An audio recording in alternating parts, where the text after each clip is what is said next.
Doctor আপা, দেখুন, এবার রিপোর্টে যেন বাচ্চার আকৃতি একটু মানুষের মতো লাগছে। গতবার তো শুধু একটা বিন্দুর মতো ছিল। ও কি এখন নড়াচড়া করতে পারে? আমি কি সেটা বুঝতে পারবো? ম্যাডাম, আমি তো খুব এক্সাইটেড। ও কি ভেতরে এখনই লাথি মারছে? আর মৌমিতার ইদানিং কোমরে খুব ব্যথা হচ্ছে। এটা কেন হচ্ছে? অভিনন্দন আপনাদের দুজনকে। ৮ম সপ্তাহ আপনাদের জন্য এক বিশাল মাইলফলক। মৌমিতা, আপনার সন্তান এখন আর শুধু এমব্রায়ো বা ভ্রূণ নয়, সে এখন আনুষ্ঠানিকভাবে একজন ফিটাস। তার শরীরের সব প্রধান অঙ্গ এখন তৈরি হয়ে গেছে। ফিটাস? তার মানে সে এখন পূর্ণাঙ্গ রূপ পাচ্ছে? একদম তাই। সে এখন একটি বড় আঙুরের সমান। আজকের ভিডিওতে আমরা জানব ভ্রূণ থেকে ফিটাস হওয়ার এই যাত্রা এবং মায়ের কোমরের ব্যথার সমাধান নিয়ে। ডাক্তার আপা, ৮ সপ্তাহে বাচ্চার হার্টবিট এখন কেমন? আর ওর আঙুলগুলো কি তৈরি হয়েছে? বাচ্চা এখন প্রায় ১.৬ সেন্টিমিটার লম্বা।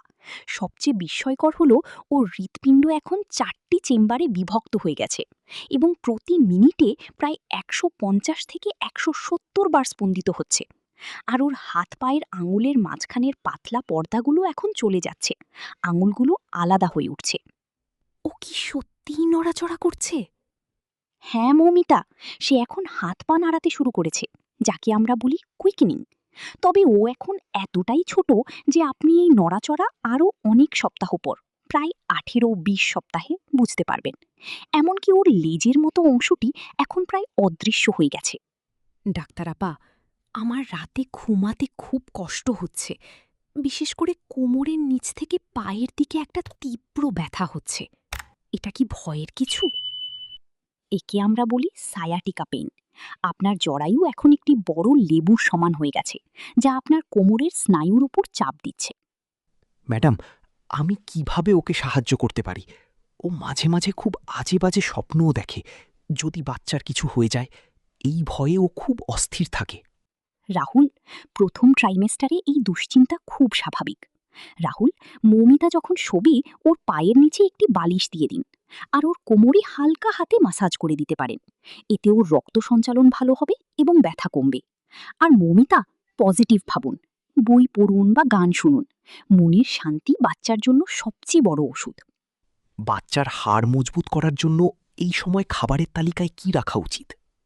৮ সপ্তাহে বাচ্চার হাড় তৈরি হতে শুরু করেছে, তাই মৌমিতার এখন প্রচুর ক্যালসিয়াম ও প্রোটিন প্রয়োজন। ১. দুধ ও দই। প্রতিদিন অন্তত ১ গ্লাস দুধ ও ১ বাটি দই। ২. পনির, যা ক্যালসিয়ামের চমৎকার উৎস। ৩. ছোট মাছ, যা হাড় ও মস্তিষ্কের বিকাশে সাহায্য করবে। আমি কি এখন থেকে ফলিক অ্যাসিডের সাথে অন্য কোনো ভিটামিন খাবো? আপনার ডাক্তার যে প্রেসক্রিপশন দিয়েছেন তা নিয়মিত চালান। আর মনে রাখবেন, এই সময় কফি বা ক্যাফিন একদম কমিয়ে দিন, কারণ এটি বাচ্চার হার্ট রেট বাড়িয়ে দিতে পারে। রাহুল, থ্যাংক ইউ আমার এত খেয়াল রাখার জন্য। ভাবতেই অবাক লাগছে, আমাদের ছোট্ট বাচ্চাটা এখন একজন ফিটুস হয়ে গেছে। আমরা একসাথে সব সামলে নেব মৌমিতা। কাল সকালে চলো, আমরা একটু মন্দির, মসজিদ, গির্জা থেকে ঘুরে আসি। তোমার মনটা ভালো লাগবে। গর্ভাবস্থার ৮ম সপ্তাহ হল এক নতুন পরিচিতির শুরু।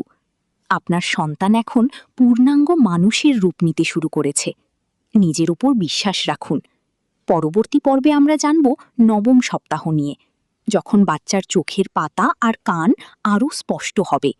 আপনার গর্ভাবস্থার প্রতিটি সপ্তাহ যেমন বিস্ময়কর, তেমনই এর সঠিক যত্ন নেওয়াটাও জরুরি। আশা করি আজকের তথ্যগুলো আপনাদের এই সুন্দর যাত্রাটিকে আরও সহজ করে তুলবে। গর্ভাবস্থার পরবর্তী সপ্তাহের আপডেট এবং নিয়মিত মেডিকেল টিপস পেতে আমাদের চ্যানেলটি এখনই সাবস্ক্রাইব করে রাখুন। ভিডিওটি ভালো লাগলে একটি লাইক দিন এবং নতুন ভিডিওর নোটিফিকেশন পেতে বেল বাটনটি প্রেস করুন। আরেকটি বিশেষ কথা, আজকের ভিডিওতে আমরা যে তথ্যগুলো আলোচনা করেছি তার প্রতিটি নির্ভরযোগ্য মেডিকেল রিসার্চ এবং ক্লিনিক্যাল গাইডের উপর ভিত্তি করে তৈরি। আপনারা চাইলে এই তথ্যের উৎস বা সোর্সগুলো যাচাই করে নিতে পারেন। আমি ডেসক্রিপশন বক্সে সেই সব অফিসিয়াল লিঙ্ক দিয়ে দিয়েছি। দেখা হচ্ছে পরবর্তী ভিডিওতে। ততক্ষণ পর্যন্ত নিজেদের যত্ন নিন, সুস্থ থাকুন। ধন্যবাদ।